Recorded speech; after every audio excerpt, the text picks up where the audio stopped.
And yo, the Sports Bag Bros podcast is on. This is Monday. This is NCAA Tournament Monday.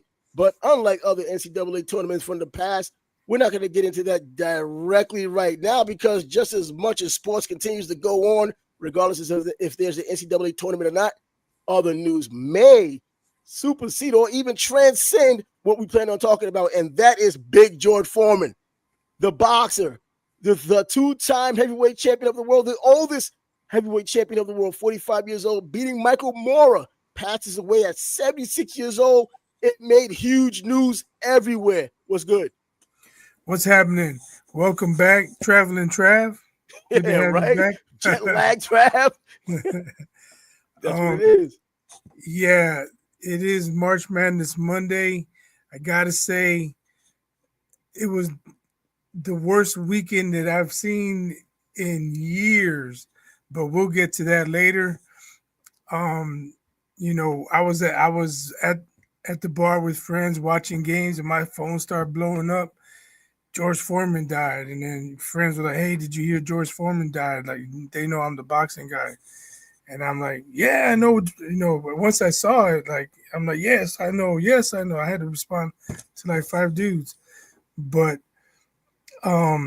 he was 75 years old. 76. Yeah. I don't think he had any complaints. His second career in boxing is legendary. If you put it on its own, it's not legendary, but all of the circumstances make it legendary. And then, he came out to George Foreman grill. Like, that dude, when did you not see him smiling? On HBO with that big smile talking to him, about boxing. I'm sure he lived a full life. He was happy, I'm sure, to the end. Yeah, I look at his whole entire career and know it was legendary because remember, he was such a formidable champion when he was champion. Even his rise to the championship, he was dominating everybody up until that point. Destroyed Joe Frazier, destroyed Ken Norton. He just killed everybody along the way until he was stopped by just someone who was too smart for him at the time. Muhammad Ali takes a 10-year break after his loss to Jimmy Young, comes back, fights a litany of fighters that nondescript. Dwight Muhammad Khalwi, the former Dwight Braxton, as a heavyweight now, fought him. That's the named fighter that he fought. People still thought it was a joke until he started winning more and more. And then Evander Holyfield finally gave him his opportunity, and he proved his worth as an older fighter. Now, in terms of how his whole life turns out or how things looked even when the money was there, because it's not always about money, his daughter passed away in 2019. His son, George Jr., passed away in 2000, I think last year, 2024, somewhere like that. You have to specify, though. They were all named George, weren't they? Yeah. He had all of them named George, all these sons named George. But so there was some tragedy mixed in the triumph, but because of his faith and what brought him back to boxing was to make money for his foundation, and all that. And it just happened to blow up. And then the George Foreman grill, I think he got just almost $140 million from that deal. Everything financially was taken care of. Spiritually, he always was striving like anyone else who's spiritual. And it's just that it is like this. I saw him about a couple of months ago. He looked a little thinner, but I thought it was just the atrophy of being an older fighter, an older person. And then this happens. And it's a huge loss. I don't want to make comparisons between Muhammad Ali's was bigger. This is a huge loss, not just to boxing, but the world period, because he transcended boxing, one of those few boxers who does it. Right. Again, those George Foreman grills, everybody was familiar with George Foreman. I'm getting another one because of him. Not my fault. My mom, she never really watched boxing, but she knows who George Foreman is. She had a Foreman grill. And his personality in those commercials was just so endearing. It was hard not to like Big George. I didn't always agree with things he said. Watching boxing, covering boxing, I was like, why do they have Big George? But regardless, he was entertaining as hell, man, and boxing lost a good one. But you mentioned the Holyfield fight. If you think about it, he had no business being competitive the way he was against Those Holyfield. big punches that You know, stunned Evander is what made at it that time, competitive. Holyfield's the baddest man on the planet, right? The Yeah, heavyweight champ. And George gave him fits. And I didn't know this. I saw a clip not too long ago where Holyfield was saying, he hit me so hard, I wasn't sure where I was. And luckily the bell rang. And my corner was saying, hey, come back to the corner, come back to the corner. He's like, for a few seconds, I didn't know where I was. And I was like, I knew George performed well and landed some good shots, but I didn't ever think he buzzed Holyfield, and he did. yeah. Holyfield talked about how he felt like he thought he lost teeth at one point when he got hit. Those everyone knows about George's power. They talked about how slow he was. If you stood in front of him, like Michael Moorer found out, those punches were going to stun you. David Verona, rest in peace, Big George. We heard a lot of that in the last couple of days. Rest in peace. Carlos is in the house. We here, baby. Always here. You know, he's out there doing his thing. He's from Texas, right in Waco, not too far from Houston. It's being probably felt hardest there. Houston being where George Foreman's from, the Houston area. And so, you know, it really probably touches a lot more people out there in that area. Even though he was a world treasure, they're always going to hold him pretty close to the heart in his home state.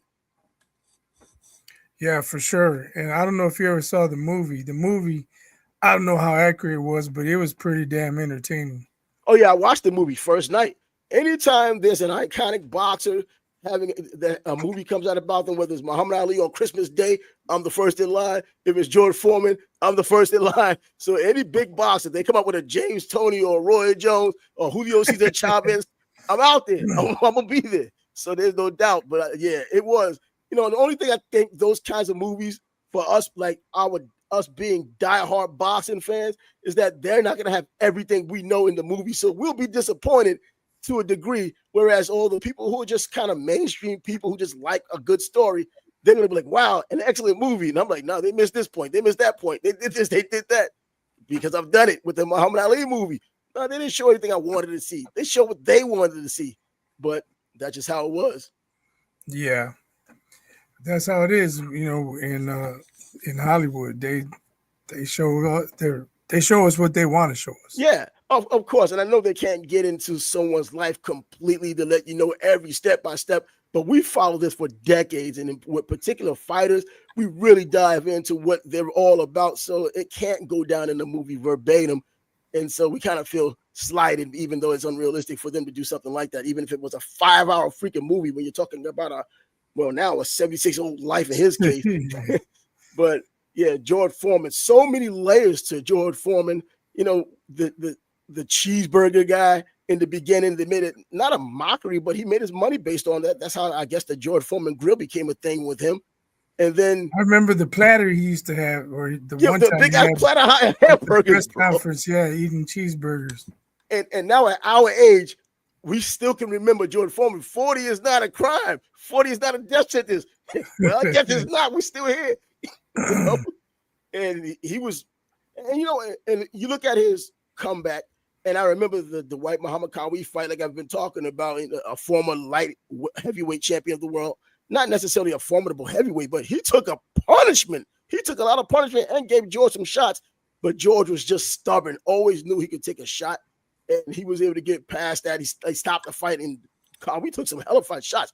But I think a fight that a lot of people, I guess, don't really talk about because you're always talking about the triumphs, the Stewart fight, the Alex Stewart fight, where he let Alex Stewart off the. He got busted up. He let him off the hook in like the second round after knocking him down. Alex Stewart got up and gave him the business. He gave him the business. I think he broke his nose. He had to leave the ring with glasses on, with shades because he was so lumped up. He still won the fight. But man, I think that's when there were cries of, okay, George, it's over. Now you really need to take a seat. And this is before Michael Moorer. Yeah, my favorite fight of George's was the knockout of Jerry Cooney. That running left hook, man. Bro, that's exactly what it was. It was beautiful, man. You're not gonna get out the way of that. You don't see it coming. You're in trouble because he brought it from right field, that left hook. He just walked right past me. It looked so effortless. He hit him so hard, he went past him, had to come back. He looked like he was just walking, swinging his arms. Just walked and Right? swung his arms and happened to connect with Jerry Cooney's unsuccessful So chin. But anybody else David catching that shot. David Verona's giving us a quote from Shannon Briggs. Hit me so hard I couldn't sleep for 2 weeks. And Shannon Briggs, he could take some shots. I remember he took some shots from freaking Klitschko, put him in a hospital. He thought he was going to die in there. But yeah, look, I think that power's the least we had to worry about or wonder about when it came to George Foreman. I know the consensus for a lot of people, and it's almost like a cliche to say Ernie Shavers was the hardest puncher ever, but he was a 210-pound fighter, whereas George Foreman was one of a continuation of the bigger heavyweights. I think that started with Sonny Liston, 220 pounds, 225 pounds, and bringing that wood. And he started boxing late. He got his gold medal at 19 years old, 1968. So he was still fairly undeveloped, but got on the bandwagon quick, always packed with that power, had an excellent jab, and he became champ, and twice. Yeah, I would have liked to have seen him against Larry Holmes. With the younger version of Larry Holmes or the older one? No, the younger version of both of them. You know what? The younger version, because we know Larry's so underrated. And his jab back then, and it's still, I believe, the greatest jab we've ever seen. His will to win is amazing. I'd like to see if he could stand up to George Foreman. That's what I'm saying. To see it. I'm thinking that his versatility at that age, and when he was able to stay on his toes, and he sparred with Muhammad Ali, he sparred with Joe Frazier, so he's been in with some dogs. And I'm thinking that and now we know about his heart looking in retrospect, I think he probably could have beaten George because he had the excellent jab. He had the great right hand that wasn't completely powerful, but his damn sure was disruptive, and it got him respect. And we saw that if you moved around a bit, especially in George's younger years, he was a bit anxious, and he didn't do well with these boxers, Jimmy Young being an exact example of that. A small heavyweight at that was able to outbox him, even knocked him down one time. Yeah, and I think Holmes would be successful until Foreman catches him, and that's the question I would want to see. You know what? But when Foreman caught you, it wasn't necessarily with one punch. He just clubbed your ass to death. That was the first club of lane. He just beat you till you went down. Ron Lyle, he beat him until he went down. That final salvo that won him the fight. I don't know whether to curse at the referee or congratulate him for letting us see a great ending. I don't know what to do with that. But I'm thinking that if George Foreman were to hit Larry Holmes with one of those shots, Larry would have learned his lesson and stayed away, and he had the skills to continue to do that. And I think he had the conditioning back then to go to 15 rounds and be happy with a points win. I don't think he would have gone toe-to-toe, even though Larry can suck it up too and go toe-to-toe like he did against Ken Norton in their fight. And he fought that fight with a torn biceps. So the heart was never a question with Larry Holmes, but George Foreman, man. And it's he and Muhammad Ali, and I think it accentuates even more how great that golden era of heavyweight boxing was when you see he and Muhammad Ali were the only two boxers that had two salvos through their careers and became champ both times. Ali finished in 67, came back in 70 against Jerry Quarry, fought Zora Foley last, came back and fought Jerry Quarry when he got back because of the exile or the suspension. And then obviously George Foreman's was 10 years, but they were able to go from generation to generation, still became champ. I don't think anyone does that now. Which fighter can you look at right now? Tyson Fury gives it up. 10 years from now, Tyson Fury comes back. You think that's going to work? He's already struggling right now. That's what I'm saying. He's struggling. But George Foreman, I guess, could be considered struggling in his last fight in the 70s against Jimmy Young in Puerto Rico, heat exhaustion, seeing visions of Jesus, and coming back 10 years later. Yeah, but I think Tyson Fury is a bad example because he's not a lights-out puncher. No, he's not, and that's true. So, and so, Deontay George Wilder never lost his power.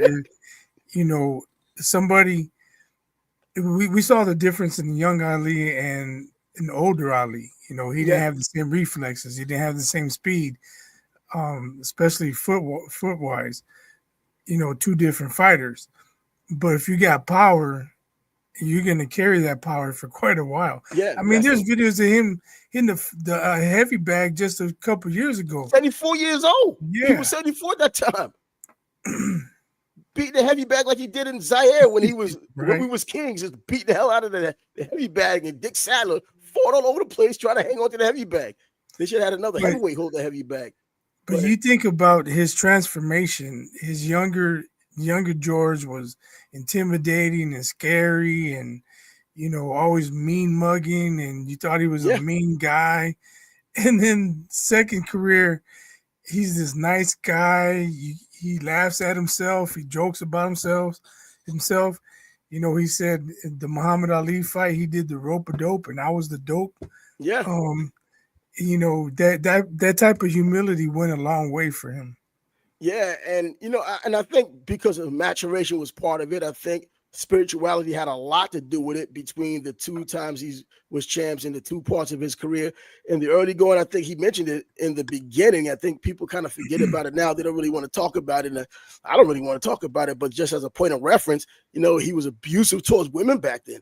And I remember he was asked about it, and he didn't say yes. He just kind of nodded his head, and it kind of was like a foregone conclusion that he was that kind of guy when he was younger. And the things that he had done.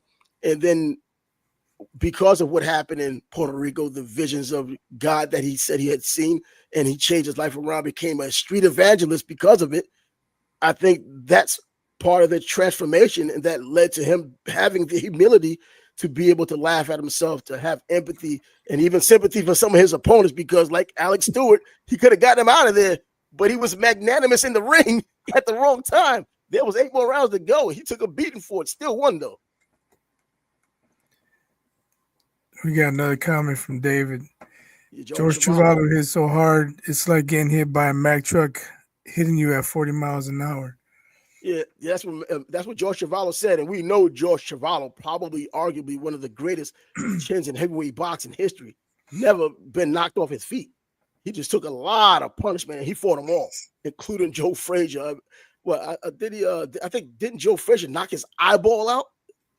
And he still has a piece in his face right now that keeps his eyeball in place. Wow. That's some brutal fighting. And George Travalo was just able to, and he, to each their own in the way they respond to these kind of beatings in a sport like boxing. Some people like, you saw Muhammad Ali and the Parkinson's, and he couldn't really do, it was a motor skills issue. It wasn't a mental, debilitation. It was just that he couldn't really speak anymore after that. And you see a couple of other fighters, even going down to Roger Mayweather, not really speaking well, and you can just attribute it towards boxing. George Travalo, he sings. I mean, at least a few years ago, he still sings to let you know, those punches had no effect on me. And you see all these fights he had against these monsters, and God, you're like, what can you say? I mean, come That's on. Crazy. Or even, you look back at Willie Pep, all those fights he had, even though he was a defensive fighter, still a lot of freaking punches just in his career, let alone the sparring.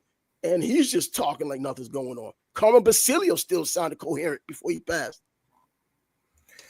So, yeah, R.I.P. Big George. I'm sure he's up there laughing with Muhammad and Joe. And man, and Mills Lane's reffing that fight, bro. We got a few rematches we didn't get a chance to watch down here. But, yeah, man, it's just Big George is, man, he's going to be missed, man. Just knowing that he was out there, you don't think about it on day to day, but just knowing he was out there, and if he popped up, it just kind of made you smile just seeing him. And now that would have never happened again, other than seeing him on videos of things that he had done in the past. Nothing else is going to be done in the future. But he made the most out of his time on planet Earth. There's no problem with that. Let's see. For sure. Mike Tyson. Now, Mike Tyson versus George Foreman, even old George Foreman, I don't know. I mean, because George still had the jab, but he wasn't. George always said he didn't want to fight Tyson. Yeah, that's what he said. Because he was like, he'll beat my butt. When you hear some fighters are self-deprecating, and they'll say that, because you'll even hear Muhammad Ali in his late years when Mike was coming to ball, I couldn't beat him. Say things like that. I'm like, bro, a watered-down version of you and Buster Douglas bounced him around the ring.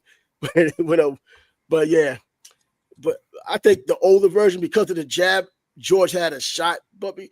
And then Mike also, once he couldn't get you out of there, he kind of relaxed a bit and just was happy just to not go the distance. But he kind of took it easy, because he was like, you know what, if I can't get this guy out of here, I'm not going to keep pressing hard like I did in the first 5 rounds.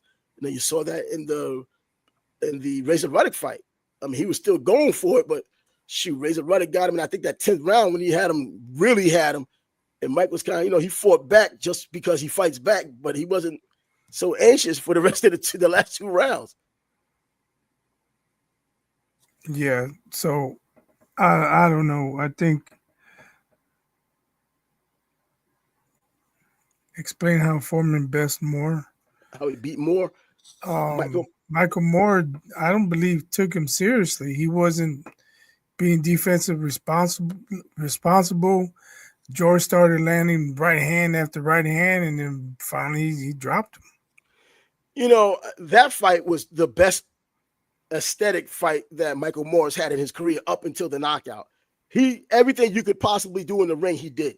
Whether it was a southpaw or if he was even orthodox, anything he wanted to do in the ring that night, he was able to do. He moved. He threw punches when he wanted to throw punches. Even when George was coming forward, he was able to get out of the way of those slow, lethargic punches. But then, you hear Teddy Atlas, as the fight was going on, getting a little bit anxious because he's like, yo, you don't got to be brave. You don't got to stay in front of this man. And I think I hear some other commentary of don't stay in front of a big man like that. I mean, you would think that would be boxing 101, regardless of how old the guy is. And if you're not in there taking the punches, you can't really fathom how numbing that power is. Your legs just disappear and you're down there like Michael Moore ended up. And then he stays in there, he gets hit. And I think one thing, because I've seen it a few times now since George's passed and people had talked about it, and he talked about the knockout punch, and some people called it fixed. I was like, the knockout punch was just putting the nail in the coffin. The punch before that had him out on his feet, and Michael Moore says it himself. Yeah, people say it didn't even look like that hard of a punch. Okay, you stand there, let George hit you, and then you let George hit you with that crap, man. That first punch, Michael Moore, you can tell he was. Like I said, there was a series of right hands. It wasn't just 1 or 2 punches. That's it. Michael Moore became a sucker for the right hand. Maybe even the round before that, George started landing it consistently, and then he finally got him out of there. Finally got him out right down the pipe, and it landed. And remember, Michael Moore, a former light heavyweight, didn't necessarily have the best chin either. And it was pinpointed by even a slower George Foreman. All you need is impact. He got impact. And the one, I think there was an observation that people make that have been around boxing for a while that know, is I remember when Michael Moore went down. And there was a guy who actually brought it to my attention years ago. He says when a fighter goes down and when they're exhausted and the ref is counting, when they pick their head up and they put it back down and then they try again, they never get up. I checked several fights since then. Complete gospel. I never even thought of that. So those times when those fighters fall down, they put their head up, they look up, put it back down, then they try to really get up. They never got up or they never beat the count. And I was like, holy crap. So when you watch the Michael Moore fight with George Foreman and you see him go down, watch him pick his head up, back down. So you might as well just say, call it a day, but let him just try it. And boom, he lost the fight. Same way. And I've seen it with several other fighters after I had been told. I was like, damn, that's true. Never thought about it. And I don't, you got to really be observant to find out something like that. But that's what happens. A lot of these fighters. That's a pretty damn good observation. Hell yeah, man. So if you're the trainer and your fighter knocks somebody down, he picks his head up and puts it back down, start getting into the corner, he's ready to run up into the ring because your fighter won. It's to say, yo, it's over. But yeah, Don King offered Mike Tyson, but Mike ducked him. I don't know, man. Fighters, I don't think do the ducking. I think the management, and Don King in particular, he doesn't want to lose his meal ticket. Mike was the biggest meal ticket on the planet. So I don't know about that, and especially if it's coming from Don King. Do you really want to believe it completely? Even the condolences to George Foreman. Did you really want to believe Don King? Plus, I think if Foreman, he wouldn't say he wouldn't want to fight Mike Tyson if there was an actual offer on the table. He would say that, hey, we offered, but we couldn't work it out. You know, he's not going to throw Mike under the bus and talk junk, but he would probably say we just couldn't work out the details. But no, he says he didn't want to fight Tyson. Yeah, and they didn't. So, but damn, man, just going through the layers, George Foreman and Ronald Lally, we know about that fight, Ken Norton, and we know they just ruined the triangle theory because he destroys Ken Norton, he destroys Joe Frazier. Muhammad Ali has hell with Joe Frazier the first time, even though he's coming up with a layoff.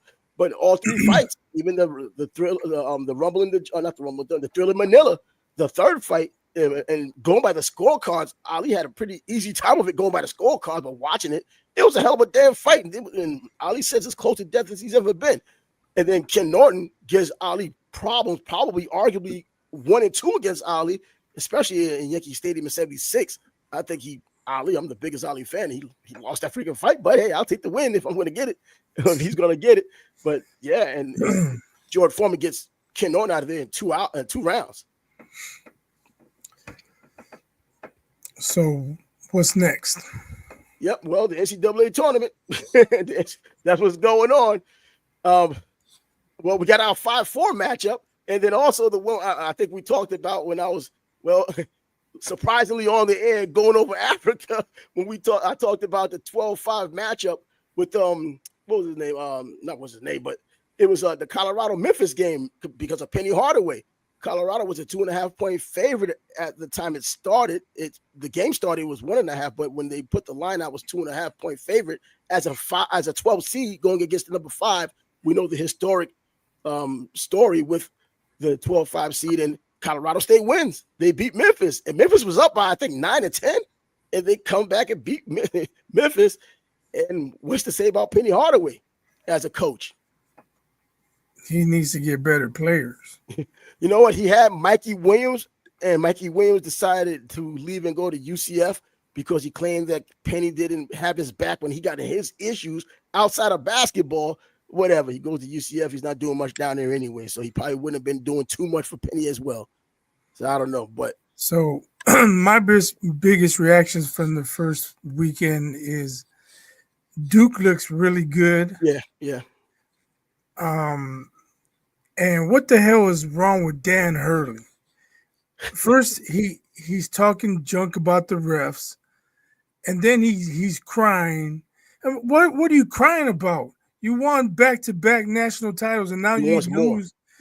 He wants more. He wants more of a legacy. Come on, man, get out of here with that. But telling the Baylor team, I hope you don't get fucked by the refs like we just got fucked. Nah. Come on, man. Just take your L. Because you don't win the chip, it's the referee's fault. How about you try playing defense on Walter Clayton Jr.? That dude fucked you with no Vaseline. That's what happened.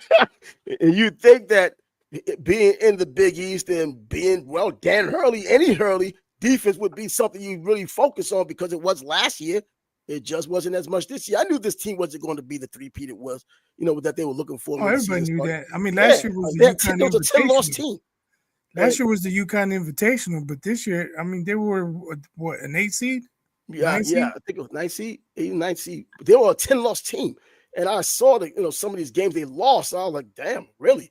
And the Big East wasn't anything formidable. It was better than, I believe, the ACC, but it wasn't formidable like the Big East used to be. It just happens to be. UConn, the defending champs, were the head, or at least the face of the Big East going into this season. Nothing special at all. I mean, Villanova isn't what it used to be either. I mean, you just go down the line. But this whole tournament is a complete anomaly with the exception. Now you see Duke doing what Duke does, just a different coach now, even though Coach K's still in the building overseeing. But Cooper Flag coming back from injury and leading the way. Do you have different thoughts on Calipari now? No, you know what? Look, trust me, Scott already got with and talked to me about this. But I was like, you know what? I don't ever give Calipari too much credit with when he has regular players this time around. Look, he and Pitino. I don't think he's a better coach than Pitino, but his players beat Pitino when Pitino had the better team. But Lewis Jr., bro, did you watch can you play a worse game? Yes, I watched that game. Can you play a worse game? I mean, it wasn't just him. No, they were both terrible. But 3 for 17, it don't get. I don't think he deserved to get benched. No, bro, you 3 for 17. You got to sit the hell down. It's not just him. It's not just him. They were what? But it all goes through him. But he didn't shoot 22 times and miss 22 threes. It was the whole team was missing. Yeah, and that's true. But I can agree with. I would never question Rick Pitino. You got to go down with guns blazing, man. Same result, though. It would have been the same result. When he sat down, they were down 2. They had cut the lead down to 2. But they were going. And then they pulled away from them. And I don't know. I'm just saying. I damn sure didn't want to give Calipari any credit, but you gotta I give mean, credit where if credit's he's, due. it's not like he's just the best player on the team. He was Big East Player of the Year. That's what I'm talking about. So when things are not So, working with that guy, that means it's almost all but over. You got to put him out there. I think he was out there long enough anyhow. so First to of all, they me, had 39 fouls, man. This was a physical Big East kind of game, and the Big East lost. I don't know. I'm just saying you gotta go down with your best. He should not have been sitting on the bench next to him. That's my opinion. Bro, I don't even know I mean, anymore. you want to say he was tired? Okay, give him a couple minutes. He left, I think, with 4:57, 4:56. Give him a minute and a half. Give him 2 minutes. You get the timeout under 4. In this tournament, Bring him you don't back get in with tired. 3. Bring him back in with 3 minutes to go. You just don't get, when things just weren't working for him. Trust me, man, they had players shaking him, trying to wake him up. Legitimately shaking him, trying, bro, you got to get your head in the game. I don't know what happened, whether it was just one of those, hell, that's what it was. It wasn't one of those bad games. I think he's still a damn good player. Just a bad spot when it comes down to a game that you're favored to win. You possibly had a chance to go to the finals with this kind of team and that kind of coaching. And with Rick Pitino's reputation for second half adjustments, not this time around. I mean, he was the previous game, 25 points in the second half. He doubled them up 25 by 25, scored 50. The other team scores 25. And look, he just caught his L. All the accolades and all the things I think I talked about before. 6 different teams going to the tournament. We know about his championships. Everywhere he's gone, he's had success. Man, this thing is a bitter pill. And I've been in the St. John's room because I'm part of one of the St. John's rooms, and they were kind of going in on him over this. You got to do a better job. Look, St. John's was a piece of trash just 3 years ago. Now, last year, now this year, you acting like they're back in the 80s with Chris Mullin. He needs to get some shooters, man. They could not shoot. But, yeah. but I know he's frustrated, but when they ask him about Lewis Jr., why was he sitting? Give a real answer, or at least more than why he sat. If the reporter knew why he sat, he wouldn't have asked. That's why he asked. He wants to know. You're giving reporters too much credit. These disingenuous reporters act like lawyers, good lawyers. They only ask the questions. Trav, because it don't make sense. I know he's having a bad game, but it's not like terrible game. It's not like everybody else was playing well and he was dragging the team down. They all were having a shitty game. I don't know, maybe just showing different sets or just, I don't know. It was just, man. And I was hoping, I was wishing, because I knew I had to hear from Scott eventually. Yeah, I knew I had to hear something, man. I was like, bro, young boy's got to do something here. It didn't go. And Calipari moves on. I know going into the tournament, they talked about how great the SEC was in basketball, and I still disagree. As it turned out, the Big Ten was the conference and is the conference that's been pushing through. They didn't lose their first game until Wisconsin lost. So they were like 12-0. And now they finally got another loss yesterday. I believe Illinois lost. But the Big Ten is serious. I mean, the Big Ten looks like I think it's the ACC wasn't what it used to be. It's just bad. But I think Duke being the best team in the ACC still the odds-on favorite to win the national championship if Florida doesn't. And with Florida struggling the way they did the other day, I mean, you can have a bad game. But I don't know. I know I hear people a little skeptical about Florida now just based on that. But it's ebbs and flows in people's emotion when it comes to games. When you have expectations and teams don't do what you want them to do, you think for that game, they just can't do it. Then the next game, they win by 20 or 30. I'm going to give Florida a pass for that. They were playing the 2-time defending champions. Yeah. I know it's not the same team, same players, but there are a lot of pride out there with Connecticut. Some players still there. Weren't going to go down easily, and they showed that. Yeah, and and that's another thing. That heart of a champion. A lot of players in that team weren't on the team last year, but they know they're part of that program and they're representing. And I know Darren Hurley really putting it on their ass in the halftime and even in practice. And they played hard. As hard as they could possibly play. It's just that Florida was the better team, period. There was just no way around it. And they still pushed them. Yeah, so, but what do you think about how there's only 4 conferences represented in the Sweet 16? It's the first time since this format took place. I think the lowest before was 7 conferences represented. And Jason Williams made a good point. He's like, that's the NIL effect. All these smaller schools, you see guys play well, and then they get poached. Yeah.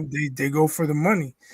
You think this is the start of a new trend, or it's just an anomaly?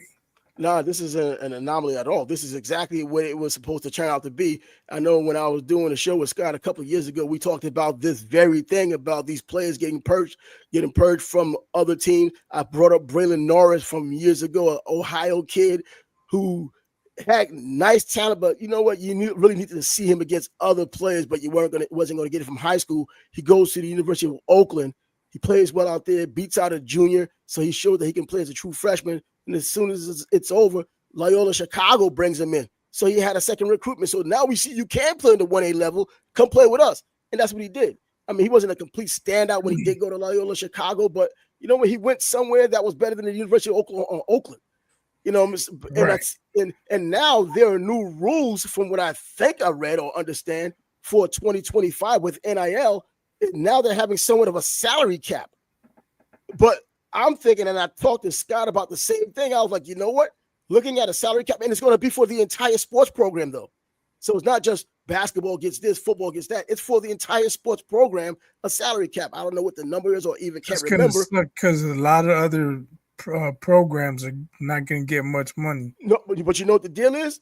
I'm thinking that those teams like UConn, like Syracuse, or UConn now, but their football team is not formidable. They started doing well just last season, but for the teams like Georgetown that doesn't have a football team that takes money, they're a Division III football team. Georgetown, St. John's, a Division III football team, but they're basketball. You don't got to play those football players now. You can put all your money into basketball players. Now you got a basketball powerhouse.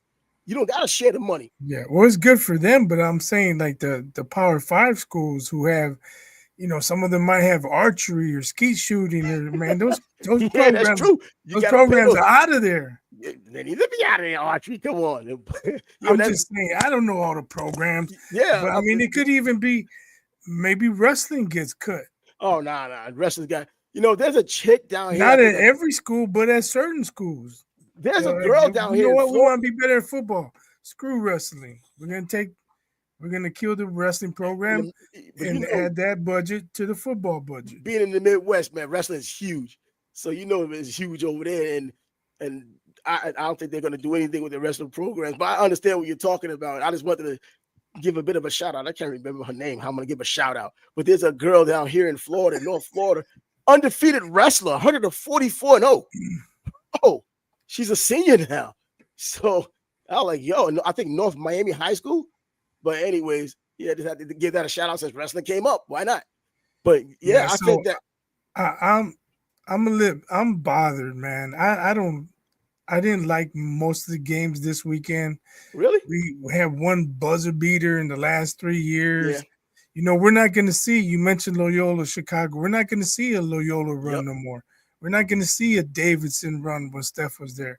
You know, all these small schools that we might not see 16 beat a 1 again or 15 beat a 2.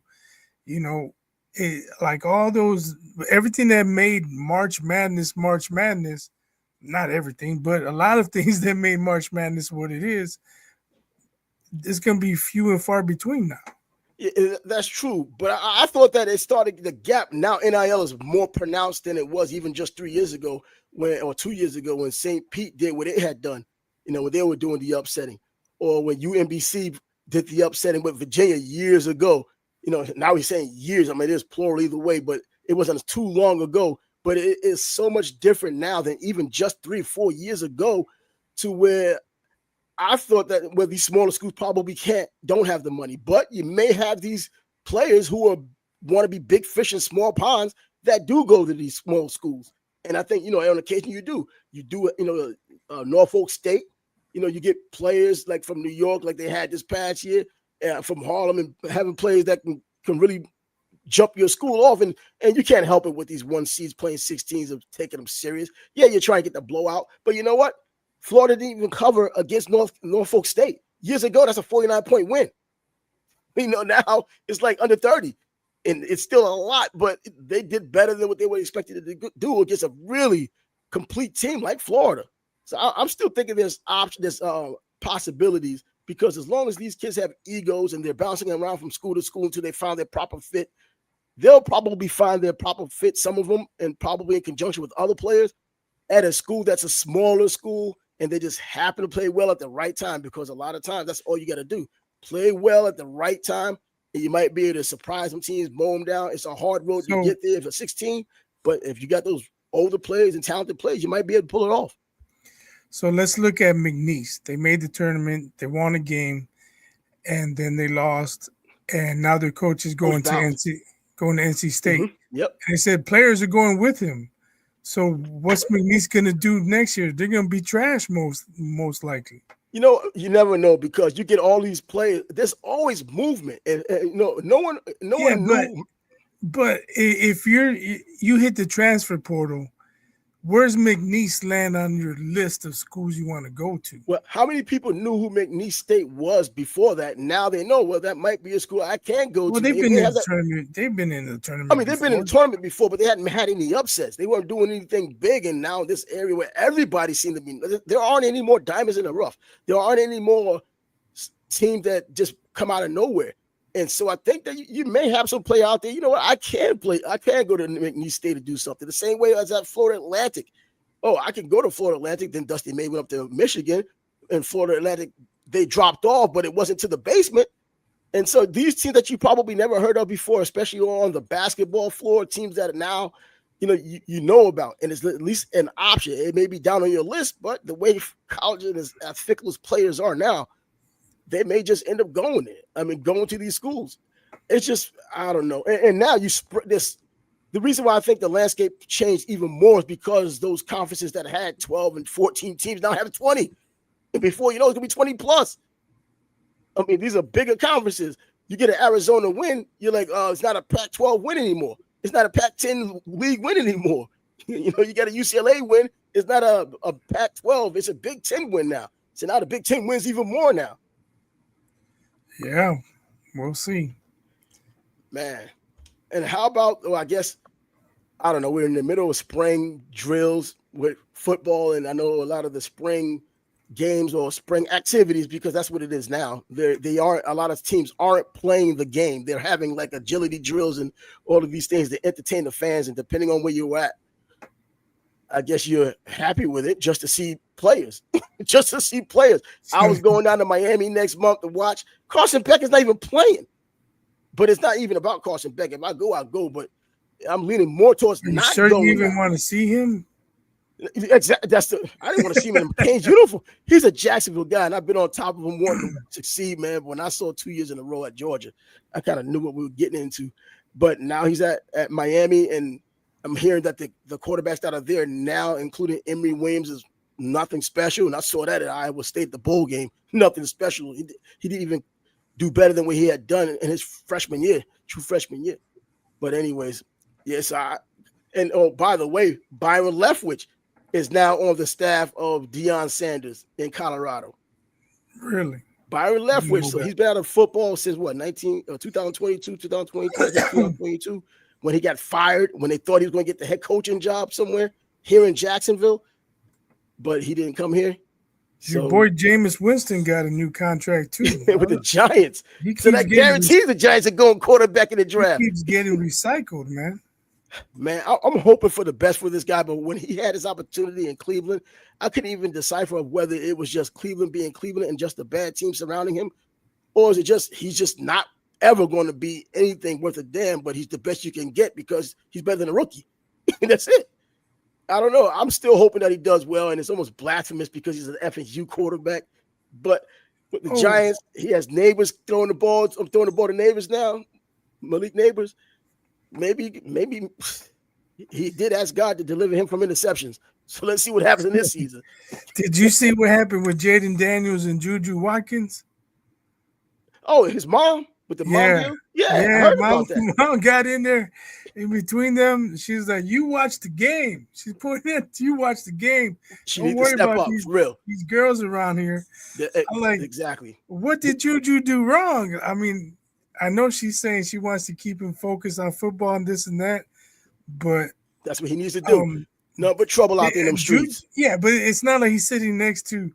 I don't even want to say it. Angel Reese. The other one. Yeah, right? The face Like, of the WNBA. I can see that. Yo, dude, stay away from my son. But Juju, she seems clean cut. You know, she's they both need to on focus. basketball. Let her focus on basketball. Let her focus on that huge bag she's about to get in the WNBA when it's over.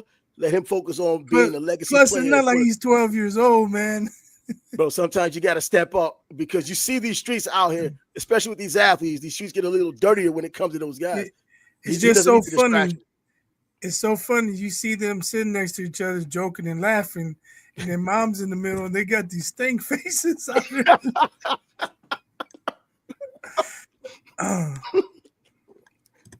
Yo, I don't blame them, man. The way things are these days, things just happen so quickly. Before you know it, things can go sour, man. And look, imagine if those two just did something that became an item. We already saw what Travis Hunter went through with the girl he's dealing with.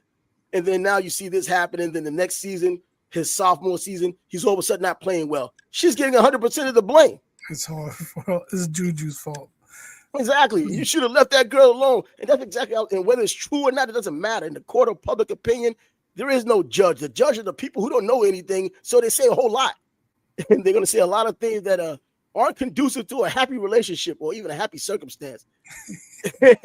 and well, the NFL, we got all this freaking money thrown around, and the Bengals, they're offensive juggernaut. So you're talking about probably doing a run and shoot again because they have no defense. Yeah. I don't know. I can't remember if I told you, if I was telling Scott, it's going to be like the Phoenix Suns. Yeah, you know, at with Antonio, right? Yeah. At one point they had KD, Booker, and they traded for Beal, and they needed to fill out the roster, and they had no money to do it. 2-3 years later, look where they are. They haven't been successful. Absolutely not. And so that's the same thing with the Bengals. They might be able to put up some numbers, but they're not going to be able to pay anybody on defense. And then you move over to Pittsburgh, still now looking for a quarterback. Aaron Rodgers giving a little bit of leg and taking it back. Doesn't leave with a contract. People talking he could be the missing piece. Did they not watch him play last year? Oh, God. And it wasn't even I can't even tell you if it was just the Jets or just him or both, man, because the Jets played well with offensively. They had their moments, even with Zach freaking Wilson. So I thought that it would be night and day with Aaron Rodgers coming in. Sometimes I guess you just get old and that should be it, but apparently not. Now, what happens if they do sign Aaron Rodgers and Tomlin has his first losing season? Whoo, bro. And they'll be bitching at Tomlin, though. Get him out, because people are talking now about him getting out. People up there talking about getting him out. They've been talking about that for years. They don't even care about his winning record. They won a Super Bowl. I wonder if Tomlin wants any part of him, or if that's the GM or higher ups looking, hey, we need a quarterback. Aaron Rodgers is available. But I can't imagine Tomlin would want him. Tomlin knows good football, and he's seen a lot of bad quarterbacks. Yeah. Aaron Rodgers last year was a bad quarterback. And just don't get it misconstrued of the legendary Aaron Rodgers and what we have now. Completely night and day. This is not the same player. You might have to go see LeBron's guy. Maybe he'll have a resurgence. Open up that genie. Open up that bottle. Other than that, I don't know. I don't see it happening. Man, and just going through, I know, what was it? Dabo, what's his name? Oh my God, they came from San Francisco. Now the Commanders. Debo Samuel talking about they're gonna get the dog. They get the dog Debo Samuel this year, bro. Whether you're a dog or not, dogs get hurt, and you've been a hurt dog, man. You're a dog when you're playing and you're not injured, but man, you don't just get any regular injury. You get injuries that keep you out for quite some time, and it affects the flow of the team or even their ability to win. So yeah, man, if he doesn't get hurt, that's a hell of a damn deal. But maybe it's the James Harden effect. Maybe he was banged up but could have played, but chose not to. Who knows? I don't know. You know what? I'm just saying. Because if you know you're injured, why you can talk so much smack? The dog's on his way. Man, you better get your ass in rehab and get healthy.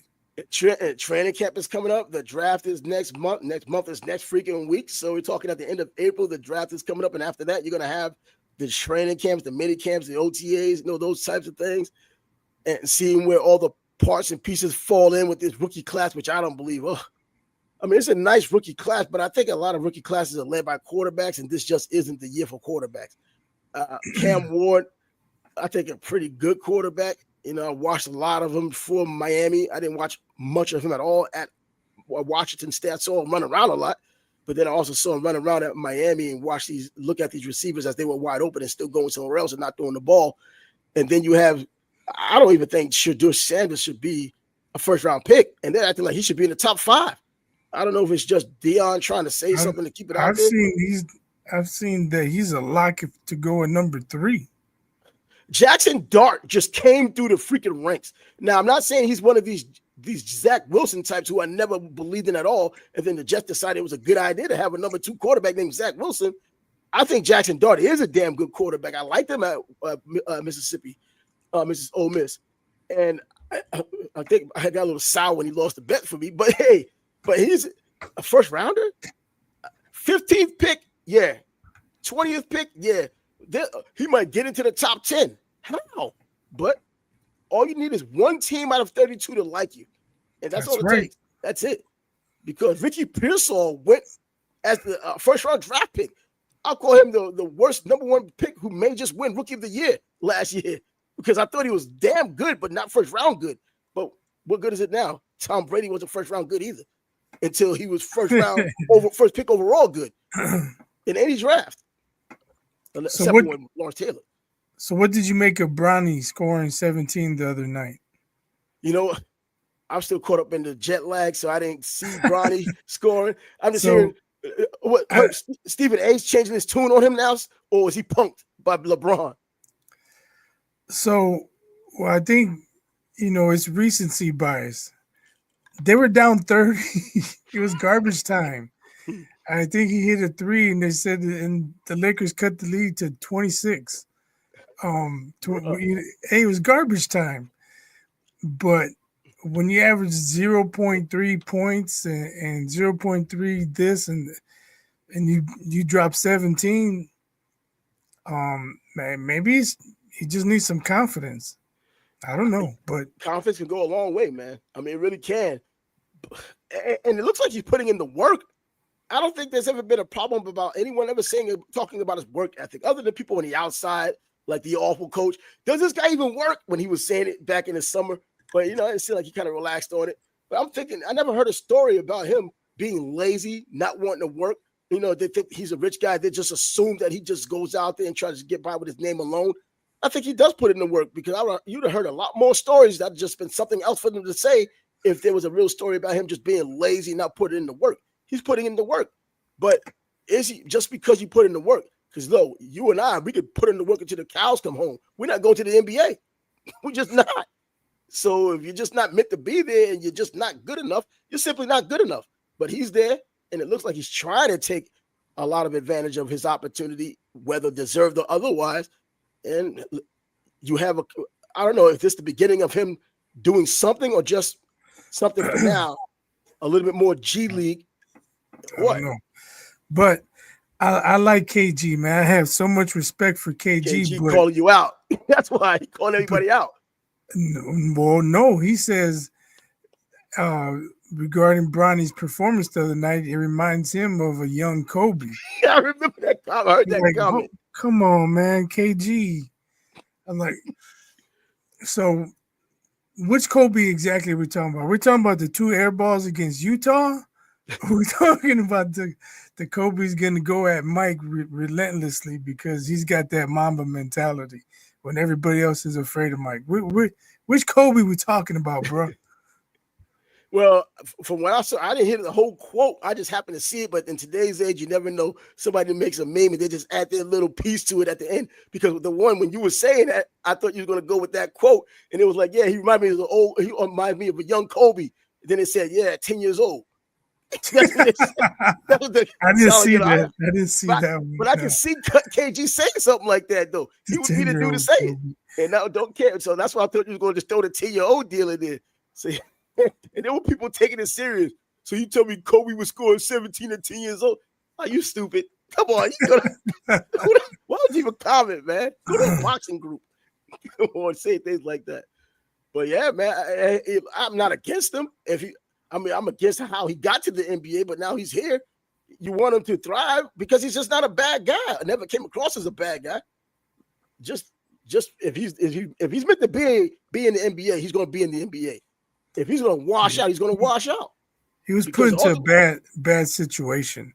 You know, the opening night when he checked in, that was all the show. It was a circus. Mm-hmm. Bron wanted to play with his son. He said that years ago. And then, but he wasn't ready. No. He should have been at the G League to start the season. He's been up and down.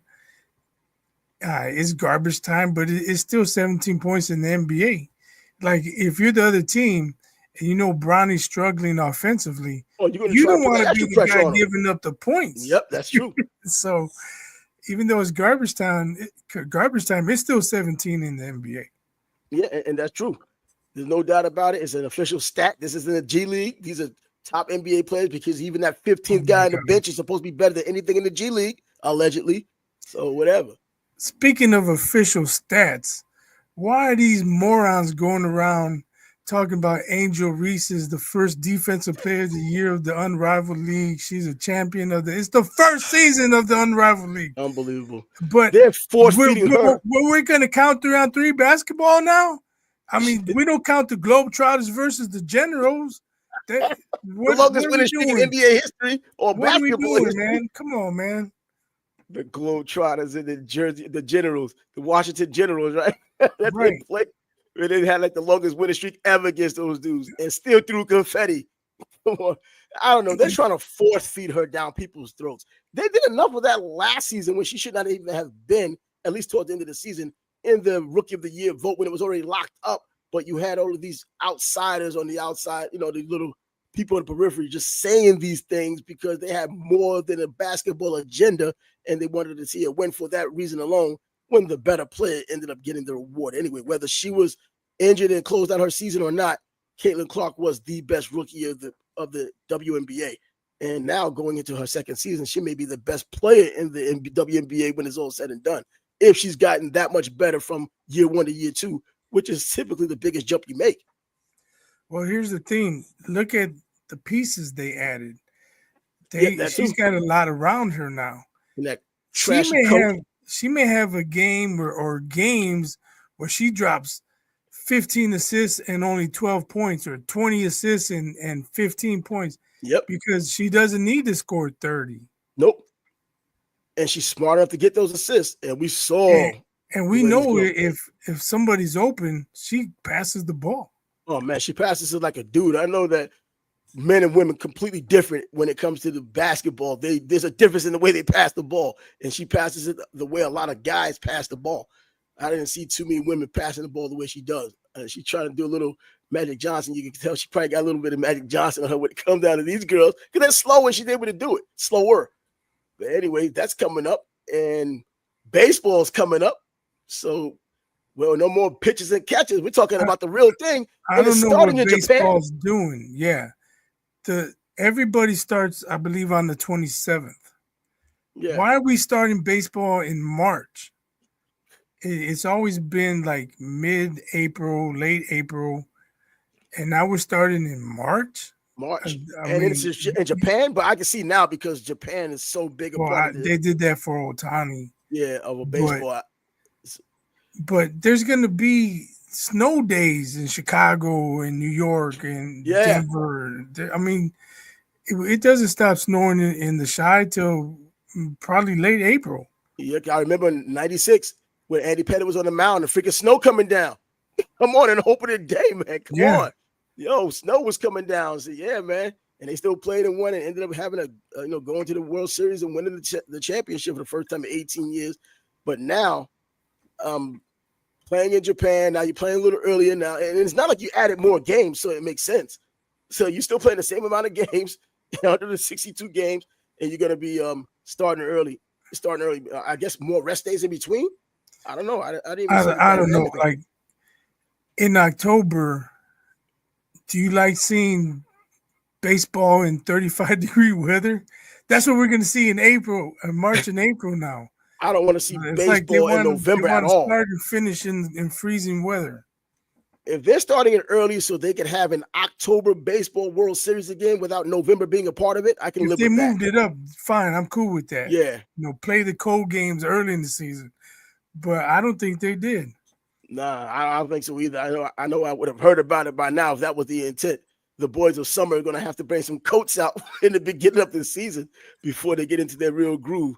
But I guess that'll be it for now. Started off with Big George, ending with some baseball, boys of summer. Still, Big George is gone, 76 years old, which is relatively young these days. And it looked like he was so full of life that he probably lived longer. Never even thought about it, but he's gone now. And I'm glad we were able to pay some homage to him and say bye, George, the way we can say bye, like the rest of the boxing world has done. I watched Pro Box and they gave the 10 bell salute. And by the way, oh man, Livingston Bramble. I'm about to do what everybody else is doing. Forget about Livingston Bramble. He died too, and man, what a hell of a fighter! An eccentric dude. Didn't he change his name to Rossai? Yeah, Rossai Bramble. Yeah, but rest in peace, Rossai. Yeah, man, he was a dog. I mean, a dog. He was, woo. And man, I remember the whole deal. I remember when he beat Boom Boom. Boom, exactly. I wasn't a huge fan of boxing then, but I would watch now and then. And Boom Boom, I was surprised. I was shocked. Boom Boom was almost a household name. Yeah. And I'm watching the fight. I'm like, come on, Boom Boom, anytime now, anytime, Boom Boom. Bramble was all over him. Yeah, man. Bro, he's gone now to another young fighter below 70. I think he was 64, 65. Not an old fighter at all. An old guy, but I don't know. You start thinking about it. These guys living the life they live as boxers, taking the shots and taking the chances, maybe shorten you up at the back end, and it may just be what it is. But yeah, man, I wish I would have talked about him a little bit earlier, but get him in. Not better late than never. No, get him in because he deserves to be in there. But another 2 boxers going, one iconic, one just a very damn good boxer, champion as well. So those 2 are in the books. And as they said, he is gone with the ages, as they said with Abraham Lincoln after he passed. Anyway, he's biased. I'm Trav, and the Sports Bag Bros podcast will be back at you on Thursday, right before some more NCAA basketball. Not on Thursday this time. They'll be playing on, Friday and Saturday? But they're down to it. So no, they play Thursday, Friday. Thursday, Friday this year? Yeah, they gotta get down to the final 8 to get to the final 4. All right. Yeah, next week is the final 4. All right. So until then, it's on Wednesday. Yeah, you know what? Hey, deuces.